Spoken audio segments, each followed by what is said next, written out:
নমস্কাৰ টাইমলৈ স্বাগতম আৰু লৈ আহিছো এটা গুৰুত্বপূৰ্ণ খবৰ ২৬ৰ নিৰ্বাচনী প্ৰস্তুতি আৰম্ভ কৰিলে বিজেপিয়ে জনগাঁথনি অনুসৰি ১০৩টা সমষ্টিত বিজেপিয়ে আগবঢ়াব প্ৰাৰ্থী সমান্তৰালকৈ বাকি ২৩টা সমষ্টিত এনডিএ মিত্ৰজোঁটে আগবঢ়াব প্ৰাৰ্থী আৰু বহু পুৰণি প্ৰাৰ্থীৰ নাম কৰ্তন হ'ব পাৰে বহু নতুন প্ৰাৰ্থীয়ে নাম লাভ কৰিব পাৰে যুৱ শক্তিক প্ৰাধান্য দিয়া হ'ব সমান্তৰালকৈ মহিলাক দিয়া হ'ব প্ৰাধান্য আৰু মুখ্যমন্ত্ৰীয়ে স্পষ্টকৈ কৈছে অসমীয়া মুছলমানৰ ভোট লাভ কৰিব বিজেপিয়ে কিন্তু মিয়া মুছলমানৰ ভোট লাভ নকৰে বিজেপি আৰু এই সন্দৰ্ভত কি মন্তব্য আগবঢ়াইছে মুখ্যমন্ত্ৰীয়ে লৈ আহিছো সবিশেষ জনাইছো ডাঙৰ খবৰ ইলেকশ্যন ব্ৰেকিং নিৰ্বাচনত এইবাৰ বিজেপিত যুৱ আৰু মহিলাই পাব প্ৰাধান্য এইবাৰ বিজেপিত যুৱ আৰু মহিলাই প্ৰাধান্য লাভ কৰিব বহুত নতুন মুখ দেখিবলৈ পোৱা যাব মুখ্যমন্ত্ৰীয়ে মন্তব্য কৰিছে এইবাৰ বহুত নতুন মুখ দেখিবলৈ পোৱা যাব বিজেপিয়ে আৰম্ভ কৰিলে ২৬ৰ নিৰ্বাচনী প্ৰস্তুতি সাজু হৈছে নিৰ্বাচনী ককালত টঙালি বান্ধিছে বিজেপিয়ে ২ এদিনৰ পিছতে গঠন কৰা হ'ব উপসমিতি বিজেপি প্ৰস্তুত হৈছে ২৬ৰ নিৰ্বাচনৰ কাৰণে ২০২৬ত জনগাঁথনি অনুসৰি ১০৩টা সমষ্টিত বিজেপিয়ে আগবঢ়াব প্ৰাৰ্থী বাকি ২৩টা সমষ্টিত মিত্ৰ দলৰ সৈতে আগবাঢ়িব বিজেপিয়ে স্পষ্ট কৰিছে মুখ্যমন্ত্ৰীয়ে আৰু মুখ্যমন্ত্ৰীয়ে সমান্তৰালকৈ কৈছে আমি খিলঞ্জীয়া মুছলমানৰ ভোট লাভ কৰিম কিন্তু মিয়া মুছলমানৰ ভোট লাভ নকৰোঁ আমি আশাও নকৰোঁ নিৰ্বাচনৰ বাবে বিজেপিয়ে ৩৬খন উপসমিতি ঘোষণা কৰিব আৰু এইবাৰ নিৰ্বাচনত প্ৰাধান্য পাব যুৱ আৰু মহিলাই স্পষ্টকৈ কৈছে মুখ্যমন্ত্ৰীয়ে বহু পুৰণি নাম আঁতৰিব পাৰে বহু পুৰণি প্ৰাৰ্থীৰ নাম আঁতৰিব পাৰে এইবাৰ যুৱ প্ৰজন্মক প্ৰাধান্য দিয়া হ'ব সমান্তৰালকৈ মহিলাক দিয়া হ'ব প্ৰাধান্য আৰু যিহেতু ডিলিমিটেশ্যনৰ পিছত বহুকেইটা নতুন সমষ্টি আহিছে আৰু সেই সমষ্টিকেইটাত কোনো প্ৰাৰ্থী নাই গতিকে সেইকেইটা সমষ্টিত নিশ্চয়কৈ নতুন প্ৰাৰ্থী দিয়াৰ সম্ভাৱনা আছে আৰু যুৱ শক্তিক তাত দিয়া হ'ব আৰু বহুত পুৰণি নাম তাত খাব পাৰে মুখ্যমন্ত্ৰীয়ে স্পষ্টকৈ কৈছে নতুন প্ৰাৰ্থীক নতুন প্ৰজন্মক সুযোগ দিয়া হ'ব বুলি উল্লেখ কৰিছে মুখ্যমন্ত্ৰীয়ে ১০৩টা সমষ্টিত বিজেপিয়ে আগবঢ়াব প্ৰাৰ্থী বাকি ২৩টা সমষ্টিত মিত্ৰজোঁটৰ সৈতে আগবাঢ়িব বিজেপি স্পষ্টকৈ কৈছে পূৰ্বতে ৯০টা সমষ্টিৰ কাৰণে যুঁজ কৰিছিল যদিও এইবাৰ ২৬ত শক্তিশালী ৰূপত থিয় দিব বিজেপি ১০৩টা সমষ্টিত বিজেপিয়ে প্ৰতিদ্বন্দ্বিতা কৰিব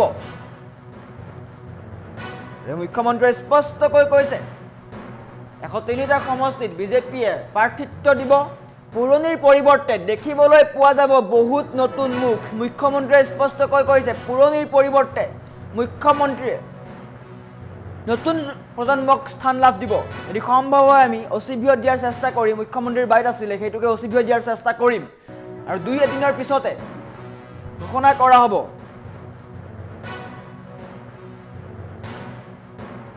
নিৰ্বাচনৰ বাবে বিজেপিয়ে ৩৬খন উপসমিতি ঘোষণা কৰিছে নিৰ্বাচনত এইবাৰ বিজেপিত যুৱ আৰু মহিলাই প্ৰাধান্য লাভ কৰিব বহুত নতুন মুখ দেখিবলৈ পাব বিজেপিয়ে আৰম্ভ কৰিলে ২৬ৰ নিৰ্বাচনী প্ৰস্তুতি ককালত টঙালি বান্ধিছে বিৰোধীক ধূলিসাৎ কৰাৰ কাৰণে সাজু হৈছে বিজেপি ২৬ত বিৰোধীক ধূলিসাৎ কৰাৰ কাৰণে সম্পূৰ্ণৰূপে প্ৰস্তুত হৈ উঠিছে ৯০খন আসনৰ পৰিৱৰ্তে এবাৰ ১০৩খন আসনৰ কাৰণে প্ৰতিদ্বন্দ্বিতা কৰিব বিজেপিয়ে স্পষ্টকৈ মুখ্যমন্ত্ৰীয়ে কৈছে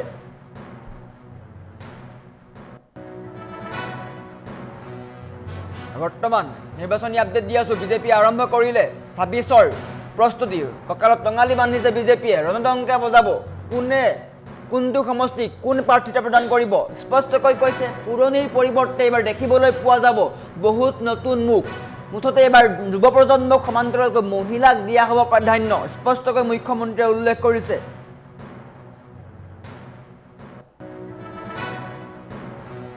যদি সম্ভৱ হয় আমি মুখ্যমন্ত্ৰীৰ বাইট আছিলে মুখ্যমন্ত্ৰীৰ বাইটটো অচিভিয় দিয়াৰ চেষ্টা কৰিম ২০২৬ত জনগাঁথনি অনুসৰি ১০৩টা সমষ্টিত বিজেপিয়ে প্ৰাৰ্থী দিব বুলি উল্লেখ কৰিছে বাকি ২৩টা সমষ্টিত মিত্ৰজোঁটৰ সৈতে আগবাঢ়িব এনডিএ মিত্ৰজোঁটে তাত প্ৰাৰ্থিতা প্ৰদান কৰিব কিন্তু বিজেপিয়ে ১০৩খন আসনত প্ৰতিদ্বন্দ্বিতা কৰিব আৰু মুখ্যমন্ত্ৰীয়ে স্পষ্টকৈ কৈছে যিসমূহ ঠাইত জনগাঁথনি পৰিৱৰ্তন য'ত মিয়া মুছলমানৰ সংখ্যা বেছি তাত বিজেপি নিশ্চয়কৈ ভোট লাভ নকৰে আৰু সেই ভোট আশা নকৰে বুলি উল্লেখ কৰিছে কিন্তু তাৰ বিপৰীতে খিলঞ্জীয়া মুছলমানে বিজেপিক ভোট প্ৰদান কৰিব পূৰ্বতেও খিলঞ্জীয়া মুছলমানে বিজেপিক ভোট প্ৰদান কৰি আহিছিলে আৰু এইবাৰো কৰিব বুলি মুখ্যমন্ত্ৰী সম্পূৰ্ণৰূপে বিশ্বাসী আনহাতে যিসমূহ সংখ্যালঘু এলেকা ধুবুৰী চিচিবৰগাঁও বাঘবৰ এইসমূহ সমষ্টিত বিজেপিয়ে নিশ্চয়কৈ ভোট লাভ নকৰে বুলি কৈছে তাত আশাও নকৰে গতিকে সেইসমূহ ঠাইত বিজেপি আৰু মিত্ৰজোঁটে আগবঢ়োৱা প্ৰাৰ্থী মুখ্যমন্ত্ৰীয়ে মন্তব্য কৰিছে যে আমি স্পষ্টকৈ তেওঁ কৈছে আমি মন্তব্য দিম কিন্তু তাৰ পূৰ্বে বহুত নতুন মুখ আহিব মুখ্যমন্ত্ৰীয়ে স্পষ্টকৈ কৈছে ২৬ৰ নিৰ্বাচনত বহুত নতুন মুখ দেখিবলৈ পোৱা যাব বহুত নতুন মুখে প্ৰাধান্য লাভ কৰিব আৰু মুখ্যমন্ত্ৰীৰ মন্তব্য আছে মন্তব্য দেখুৱাবৰ চেষ্টা কৰিছোঁ আমি আমাৰ ভাৰতীয় জনতা পাৰ্টিৰ যিটো জনগাঁথনি বা যিটো আমাৰ যিটো পৰিৱেশ সেই পৰিৱেশ অনুসৰি ১০৩টা সমষ্টিত আমি প্ৰতিদ্বন্দ্বিতা কৰিব পাৰিম তাৰ মিনিং এইটো নহয় যে বাকীকেইটাত আমি প্ৰতিদ্বন্দ্বিতা নকৰোঁ কিন্তু বাকীকেইটাত প্ৰতিদ্বন্দ্বিতাটো টোকেন হ'ব বিজেপি বা আমাৰ এলায়েন্সত যিসকল আছে আমাৰ জনগাঁথনিৰ ভিত্তিত আমি ১০৩টা সমষ্টিতে যাব পাৰোঁ তাৰ মানে নহয় যে আমি ১০৩টাতে জিকিম কিন্তু আমাৰ কাভাৰেজ বা আমাৰ ফুটপ্ৰিণ্ট ১০৩টা সমষ্টিত থাকিব বাকী এতিয়া জনিয়া বাগবৰ ধুবুৰী আমি পকা বেতবাৰী দলগাঁও উঠাত আমাৰ আপত্তি নাই কিন্তু সেইকেইটা চিটত আমি জিকিম বুলি ডেফিনেটলি নুঠোঁ আৰু ১০৩টাত উঠিম মানে ১০৩টাতেতো আমি ডেফিনেটলি জিকিব নোৱাৰোঁ সেইকাৰণে আমি আমাৰ লিমিটেশ্যন সীমাবদ্ধতা কিমান দূৰ আমি যাব পাৰোঁ তাৰ সম্যক ধাৰণা আমাৰ আছে সেইকাৰণে আমি বহুত বেছি ডাঙৰ দাবীও নকৰোঁ আমি জানো যে কিমান দূৰলৈকে আমি যাব পাৰিম আৰু সিমান দূৰলৈকে আমি যাম সংখ্যালঘু ভোটটোতো বিজেপি অসমীয়া সংখ্যালঘুৰ ভোটটোতো পাব মিয়া মুছলমানৰ ভোটটো আমি ক'ত পাম আমিতো নাপাওঁ আগে পিছে গতিকে যদি দিলে যদি ভাল কিন্তু সেই ভোটখিনিক লৈ পেলাই আৰু আমি আশা নকৰোঁ কিন্তু অসমীয়া মুছলিম মানুহৰ ভোট আমি আগতেও পাওঁ এইবাৰো পাম আৰু ভাল ভোট পাম ইভেন মোৰ সমষ্টিতে মই ৩০,০০০লৈকে ভোট পাওঁ অসমীয়া মুছলমান মানুহে গতিকে সেইটো ভোট আমি ভাল পাম অসমত বিজেপিয়ে প্ৰত্যেকবাৰেই যুৱ শক্তিক প্ৰাধান্য দিয়ে আৰু নতুন কেণ্ডিডেট আমি প্ৰত্যেকবাৰে আগবঢ়াওঁ এইবাৰ নতুন কেণ্ডিডেটৰ সুবিধা বেছি কাৰণ আগতে বিজেপিয়ে ১০৩টা সমষ্টিত প্ৰতিদ্বন্দ্বিতা কৰিব নোৱাৰিছিল আগতে বিজেপিয়ে মেক্সিমাম ৯০টা সমষ্টিত প্ৰতিদ্বন্দ্বিতা কৰিব পাৰিছিল এইবাৰ ডিলিমিটেশ্যনৰ ফলত ১০টাৰ পৰা ১৫টা নতুন সমষ্টি হৈছে য'ত আজিৰ দিনত কোনো এমএলএও নাই কাৰো টিকট কাটিব নালাগে গোটেই সমষ্টিবিলাকেই নতুন তো ডিব্ৰুগড় তিনিচুকীয়াতে মাকুম এটা নতুন সমষ্টি হৈছে আমাৰ ধেমাজিত চিচিৰ বৰগাঁও এটা নতুন সমষ্টি হৈছে লখিমপুৰত আমাৰ ৰঙা নদী এটা নতুন সমষ্টি হৈছে আমাৰ কাৰ্বি আলঙত আমৰি এটা নতুন সমষ্টি হৈছে গতিকে অৰ্গেনিকেলি কাকো কষ্ট নিদিয়াকৈও আমি যুৱক আৰু মহিলাক আমি আগবঢ়াই লৈ যাব পাৰিম নিৰ্বাচনৰ মেনেজমেণ্ট কমিটি মেনিফেষ্টো কমিটি আজি এইসমূহো সম্পূৰ্ণ কৰা হৈছে অহা ২ এদিনতে ৰাজ্যিক সভাপতি ডাঙৰীয়াই তাক ঘোষণা কৰিব প্ৰায় ৩৬টা নিৰ্বাচনৰ লগত জড়িত প্ৰায় ৩৬টা উপসমিতি আজি আমাৰ বৈঠকত চূড়ান্ত কৰা হয় অলপ অলপ এলায়েন্সো আমি কেনেকৈ কৰিব লাগিব তাৰ বিষয়েও আমি আলোচনা কৰোঁ মূলতঃ এক প্ৰকাৰ আমাৰ নিৰ্বাচনী প্ৰস্তুতি আজিৰে পৰা আৰম্ভ হ'ল আৰু অহা ২ এদিনতে উপসমিতিবিলাক গঠন কৰি দিয়াৰ পিছত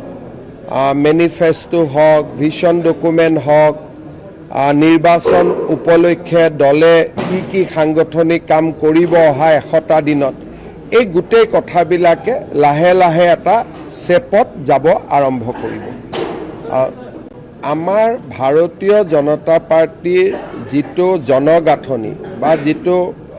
আমাৰ যিটো পৰিৱেশ সেই পৰিৱেশ অনুসৰি ১০৩টা সমষ্টিত আমি প্ৰতিদ্বন্দ্বিতা কৰিব পাৰিম তাৰ মিনিং এইটো নহয় যে বাকীকেইটাত আমি প্ৰতিদ্বন্দ্বিতা নকৰোঁ কিন্তু বাকীকেইটাত প্ৰতিদ্বন্দ্বিতাটো টোকেন হ'ব বিজেপি বা আমাৰ এলায়েন্সত যিসকল আছে আমাৰ জনগাঁথনিৰ ভিত্তিত আমি ১০৩টা সমষ্টিতে যাব পাৰোঁ তাৰ মানে নহয় যে আমি ১০৩টাতে জিকিম কিন্তু আমাৰ কাভাৰেজ বা আমাৰ ফুটপ্ৰিণ্ট ১০৩টা সমষ্টিত থাকিব বাকী এতিয়া জনিয়া বাগবৰ ধুবুৰী আমি পকা বেতবাৰী দলগাঁও উঠাত আমাৰ আপত্তি নাই কিন্তু সেইকেইটা চিটত আমি জিকিম বুলি ডেফিনেটলি নুঠোঁ আৰু 103টাত উঠিম মানে 103টাতেতো আমি ডেফিনেটলি জিকিব নোৱাৰোঁ সেইকাৰণে আমি আমাৰ লিমিটেশ্যন সীমাবদ্ধতা কিমান দূৰ আমি যাব পাৰোঁ তাৰ সম্যক ধাৰণা আমাৰ আছে সেইকাৰণে আমি বহুত বেছি ডাঙৰ দাবীও নকৰোঁ আমি জানো যে কিমান দূৰলৈকে আমি যাব পাৰিম আৰু সিমান দূৰলৈকে আমি যাম সংখ্যালঘু ভোটটোতো বিজেপি অসমীয়া সংখ্যালঘুৰ ভোটটোতো পাব মিয়া মুছলমানৰ ভোটটো আমি ক'ত পাম আমিতো নাপাওঁ আগে পিছে গতিকে যদি দিলে যদি ভাল কিন্তু সেই ভোটখিনিক লৈ পেলাই আৰু আমি আশা নকৰোঁ কিন্তু অসমীয়া মুছলিম মানুহৰ ভোট আমি আগতেও পাওঁ এইবাৰো পাম আৰু ভাল ভোট পাম ইভেন মোৰ সমষ্টিতে মই 30,000লৈকে ভোট পাওঁ অসমীয়া মুছলমান মানুহে গতিকে সেইটো ভোট আমি ভাল পাম অসমত বিজেপিয়ে প্ৰত্যেকবাৰেই যুৱ শক্তিক প্ৰাধান্য দিয়ে আৰু নতুন কেণ্ডিডেট আমি প্ৰত্যেকবাৰে আগবঢ়াওঁ এইবাৰ নতুন কেণ্ডিডেটৰ সুবিধা বেছি কাৰণ